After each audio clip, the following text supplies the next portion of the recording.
E aí, agora falando sobre direito à defesa, falando sobre questão de direitos, eu vou passar para o Modéstia Silveira, que tem muito mais gabarito do que eu para falar sobre isso. Muito obrigada a todos.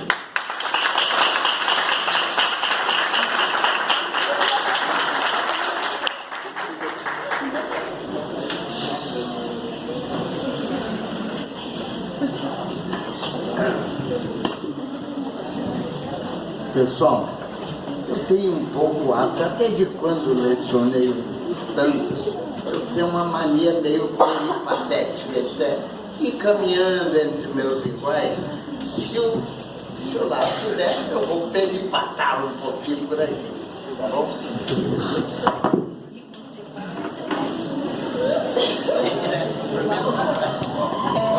E cumprimento grande, dá para ser peripatético, né, em grego. Então, como eu tenho um pouco essa mania, eu gosto de ver as pessoas de perto, olhar olho no olho e ouvir dela o questionamento que ela tem. Olha, foi ótimo eu ter conhecido a Ana há pouco, infelizmente há pouco tempo, porque ela é jovem, né? E agora vocês. Eu gosto de jovens, gosto de estudantes, gosto de gente, gosto de aprender e, se possível, até ensinar. Até pela idade eu devo ter visto e vivido muitas coisas mais que vocês, né? De qualquer maneira, eu vou falar sobre vocês, seus pais e, quem sabe, avós, que vamos falar principalmente de um período sobre o qual vocês talvez nunca tenham ouvido falar, e eu não só falo, provo se quiserem. E mais. Vocês devem ser filhos da sociedade como um todo. Tem filho de gente simples, humilde, classe média, alta e até alta. Deve ter de tudo aqui. Mas, em princípio, é o Pedro II, o velho, tradicional, bom colégio do Rio de Janeiro, um dos, talvez até o melhor mesmo. Por isso, vocês vão passar na universidade, mas para passar convém saber de tudo a partir da história, né? A partir da história, não só quem vai fazer carreira, mas a história em geral, os acontecimentos passados, quanto mais recentes, mais importantes, e todos os demais possíveis. Eu quero dizer o seguinte: meu nome, como disse, é Antônio Modesta Silveira, família humilde, mais humilde que humilde, do interior de Minas Gerais. Um menino de pé no chão que capinava desde os 3 anos, ou 4, antes mesmo de surgir a razão. Eu sou esse menino, agora envelhecido e com experiência de quase todas as profissões humildes sobre as quais vocês ouviram falar. Até chegar, por exemplo, a nomes como... Vocês talvez não tenham ouvido, mas ouvirão. Alguém aqui, talvez algum advogado, tenha ouvido falar em Sobral Pinto, Heleno Fragoso, Evaristo Moraes, Jorge Tavares, Augusto Sequinde, Modesta Silveira, sou eu. Desse grupo, não sei se um sobrevivente sou eu, mas há outros do tempo ainda sobreviventes que a gente eventualmente pode até trazer aqui para mostrar as marcas no corpo e na alma do que passou no tempo do seu avô até agora, iniciado na última etapa de violência, a 1º de abril, guardem a data, 1º de abril de 1964, até fim de 1985, não são 21 anos, 21 anos, desdobrados por outras vintenas, por causa das sequelas. Quem perde uma perna jamais terá outra, se não emenda, não é? Pois bem, a nossa história ficou assim, na medida em que meninas, quanto mais lindas e jovens como vocês, rapazes igual a vocês, sofreram de tudo que posso imaginar. Eu poderei, se houver oportunidade, até trazer uma menina da sua idade, estuprada em fila, e engravidada pelo crime de ser cristã progressista. Eu dizia os fatos, mas nunca dizia o nome dela, porque eu não tinha coragem de dizer. Um dia, eu no fundo de uma... eu dando uma palestra, Evaristo Jorge, dando uma palestra na Escola de Belas Artes, eu falei alguns fatos e no fim eu não tinha visto, ela se levantou do fundo e disse: doutor Modesto, de hoje em diante diga o meu nome para dar mais comprovação e me chame se necessário. Essa mulher aí a que ele se referiu sou eu, Leonor Pinto de Souza, de Pernambuco, líder católica, e como líder católica pregando o cristianismo, sofri um estupro em vila daqueles torturadores. Isto revela, só este fato eu poderia contar milhares. Eu não fui advogado só do... Eu fiquei até emocionado quando ela mencionou ali Mário Alves, aluno do Pedro II, uma figura notável. O advogado dele, dentre milhares de outros, e tenho experiência, me lembro bem, infelizmente minha memória me lembra dessas coisas horríveis, das quais nós devemos nos livrar o mais rápido possível na nossa história e ajudar a livrar a humanidade desse absurdo, que certamente faria com que, Ana, eu tenho certeza de que o Hitler, o Mussolini, o Pinochet e todos os bandidos da humanidade teriam inveja dos torturadores brasileiros, porque não chegaram nem à metade do que eles fizeram no Brasil. E os outros do Uruguai, Chile, Argentina e tantos outros estados fizeram o mesmo logo depois do 64. Fizeram por lá, imitando, e depois chegaram a criar a Operação Condor, que era uma operação de intercâmbio entre os bandidos da política das ditaduras mundiais.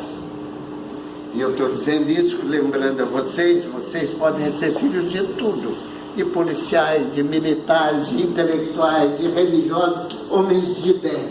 Se algum em casa negar, estou dizendo, por favor, convide-o para vir aqui com toda a liberdade, negar o que afirmo, e eles aprendam o que ocorreu e aprendam mais, que nunca mais permita ocorrer.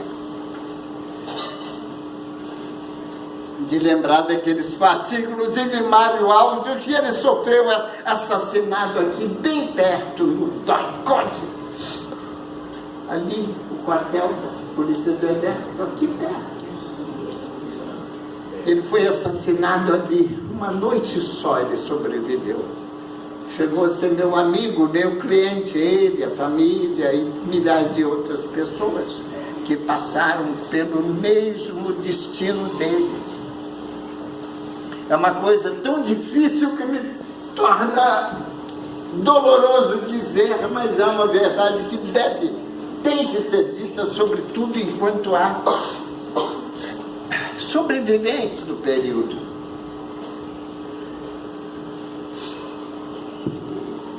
Olha, é algo tão incrível que eu diria.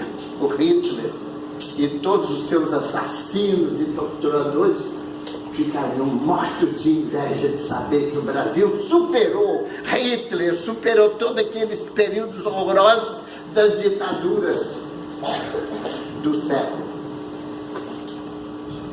Perguntem o que quiserem, e mais, se dúvida houver, sobretudo quando chegar em casa, por favor, professora, dá um jeito de convidar para um debate aqui dos que se negam e nós veremos quem prova. É possível que eu ainda traga pessoas com marcas no corpo, mas sobretudo na alma, de tudo que sofreram no período. Vocês não fazem ideia. Vocês todas provavelmente seriam vítimas do que há de mais inaceitável da humanidade.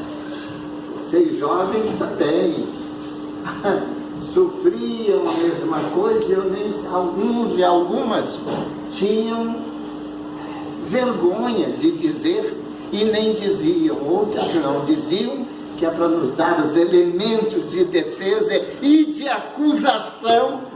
E quantas vezes lá eu acusei os generais, almirantes e brigadeiros de serem responsáveis por isso, e policiais também. Lá na tribuna do STM, do Supremo, das auditorias militares, porque a justiça virou só justiça militar, chamadas auditorias, que era para julgar soldados que não fizeram continência, agora era para julgar os civis, estudantes como Mário Alves, como os alunos do Pedro II. Por quê? Pelo mesmo crime que eu cometi. Quais eram os crimes que eu, Sobral Pinto e os demais cometemos? O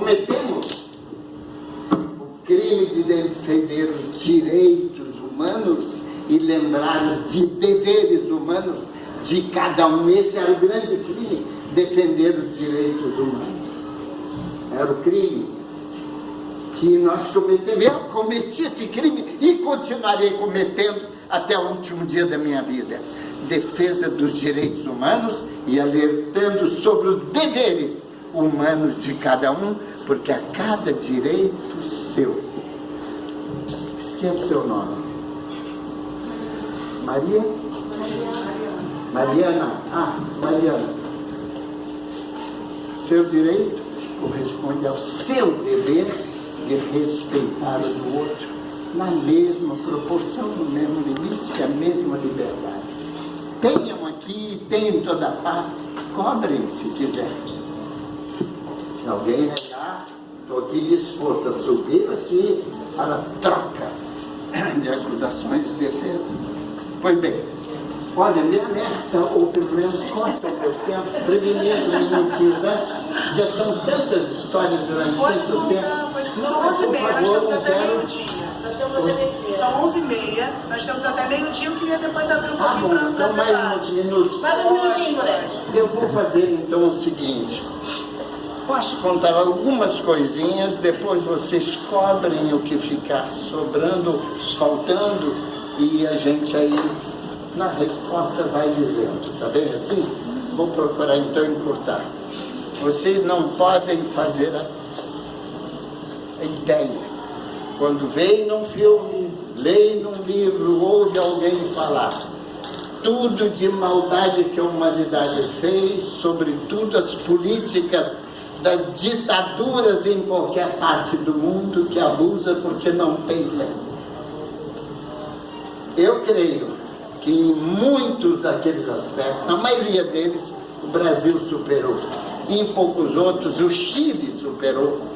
A Argentina, mais ou menos na ordem da sequência do dominó das ditaduras que certos impérios impuseram ao mundo pelo interesse do lucro, pelo interesse de assacar, invadir, roubar. Esse é um outro lado da humanidade que a gente tem que estudar. Então, que as ideologias, como ela dizia, a ideologia é necessária, afinal de contas, você tem que ter as suas ideias e a sequência dela em forma ideológica. As várias ideologias político-econômicas do mundo são importantes vocês saberem. Qualquer que seja a carreira que você vai escolher, é bom. Se você não pode ser, por exemplo, amanhã, uma embaixadora do Brasil nos Estados Unidos, em Cuba, Rússia ou qualquer outro país, sem entender a ideologia daquele país, que é a sequência de pensamento que ele adota e vai adotar como política. Convém conhecer, seja ela de extrema direita até extrema esquerda, para repelir o lixo da humanidade e adotar o que é bom para a humanidade como um todo, não é? Então, leiam isso, aí você vai ver desde o nazifascismo, pseudo-liberalismo, centro-liberal, meia-esquerda, esquerda, de extrema a extrema, desde o comunismo mais rígido até o fascismo mais rígido do outro lado. Convém conhecer, para a gente adotar uma razoável e pregue essa que julga razoável, né? Foi bem desde o comunismo mais exagerado até mesmo anarquismo filosófico. Não estou falando de anarquismo bagunça, não. Estou me referindo à ideologia, à filosofia anarquista, de extrema esquerda até o nazifascismo mais radical de extrema direita, que é desumano, é de um egoísmo, um individualismo tal que o que interessa a ele é, né? E, enfim, estudem um pouco essas ideologias para vocês terem uma noção da humanidade, sua conduta e aquela que a gente adota como mais razoável, mais humana, mais justa. Se quiserem, pergunte qualquer coisa. A Ana, que está nessa linha maravilhosa de escrever um bom livro como ele, conversando com as pessoas e fazer um livro tão bonito e um título tão simbólico, né? Uma pessoa jovem que vai escrever muita coisa linda, mas vocês podem, com ela, imitá-la como colega do Pedro II e fazer algo no gênero, em qualquer área, né? Como aluna, como professora amanhã, como estudiosa, como, sei lá, como médica, advogada, engenheira, relações humanas, relações internacionais, etc. Tudo é bom e necessário. Olha, eu fico enorme, me lembrando das coisas, eu me lembro dos fatos concretos e não resisto, até choro no meio. Eu não gosto, por exemplo, de contar algumas histórias necessárias. Eu acho que até reproduziu algumas delas. É uma das maiores entrevistas do livro. Qual é? A sua. Ah, é? Então abre o livro, eu ainda vou te contar muito mais. Olha, vale a pena ler o livro, conhecer a Ana, ouvir mais debates aqui, sobretudo se houver divergência entre vocês, nós, ou as relações boas de vocês, que é da família, né? Vamos voltar a debater isso, a começar com os professores até, porque alguns professores são muito jovens. A própria mãe da Ana ainda é jovem. Não, você não pegou aquele tempo, né, Maria? Eu peguei. Pegou? Você pegou? Você o quê? Peguei o seu Wagner. Seu professor? Mas é jovem, não pegou. É jovem, viu? 60, você não pegou. 60 eu nasci. Pois é, né? Nasceu. É um garoto de ontem, né? Esse garotinho ali conhece ou já ouviu dizer ou ler, mas se quiser o debate, provoca com os professores. A gente começa um debate aqui com todos os professores que quiserem e cada um com a liberdade de falar, dizer, provar e disser, fazer o que quiser, para a gente ver a verdade, o que é a escolha do que há de melhor para este colégio, para este país, para essa humanidade tão carente. Gente, pergunte. Obrigado.